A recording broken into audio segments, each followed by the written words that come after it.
Most gardeners are chasing after the same dream-rich, crumbly soil alive with earthworms. These little soil engineers are the best workers you could ever have in your garden.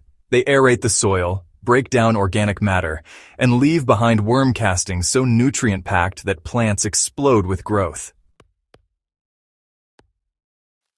But here's the secret hardly anyone talks about. If you bury the right weird things in your soil, earthworms will come running, multiply fast, and practically fight each other for a spot in your garden bed. Once you understand what to add, you'll never have to struggle with lifeless soil again. Earthworms don't have teeth, but they have an incredible appetite. What they're really after is soft, decaying organic matter that's easy to digest and already breaking down with the help of microbes. I wash the shells, air dry them, and crush them into fine pieces before burying.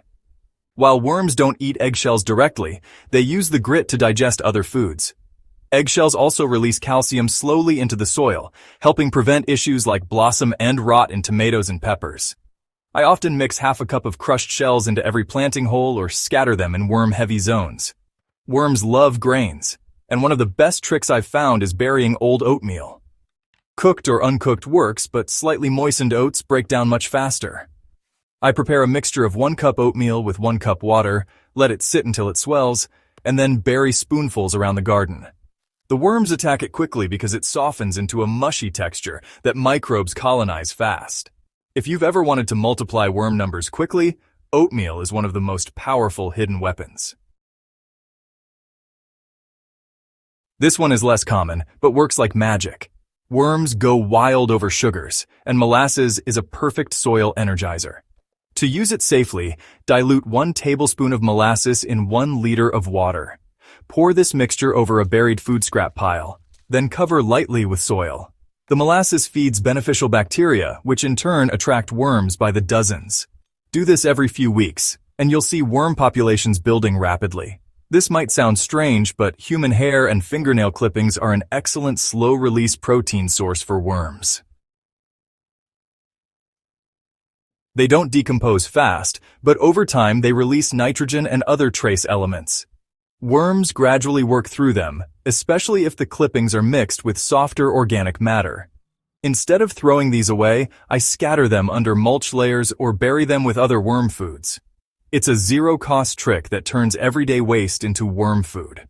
While coffee and bananas are quick favorites, nothing beats the steady reliability of vegetable peels.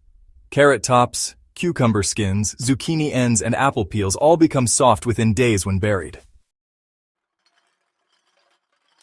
The key is to avoid burying too much of any single type, as diversity creates a healthier microbial mix and keeps worms interested. A simple practice I use is to collect all daily kitchen vegetable peels, chop them small, and bury them in rotating spots around my garden. Not everything you bury is worm-friendly.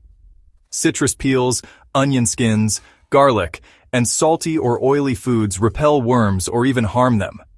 Sticking to plant-based scraps, grains, and natural sugars ensures you're building worm populations instead of scaring them off. Always remember, if it smells harsh or feels greasy, don't bury it. Once you start burying these unusual but powerful foods, you'll notice a dramatic shift in your soil. Worm tunnels will appear just below the surface, castings will multiply, and plants will thrive as root systems tap into this living nutrient network. Within 1 growing season, a dull patch of lifeless soil can transform into a thriving, worm-filled paradise. The next time you're about to throw out coffee grounds, banana peels, or even a stale loaf of bread, think twice. These weird little scraps can do more for your soil than any expensive fertilizer. By burying them strategically, you're not just feeding worms. You're fueling an entire underground ecosystem that works day and night for your plants. If you found this guide valuable, don't keep it to yourself. Hit that subscribe button to join the Growth Hub Central Crops community. Share this with your gardening friends, and let's keep building gardens so alive with worms that the soil practically moves on its own.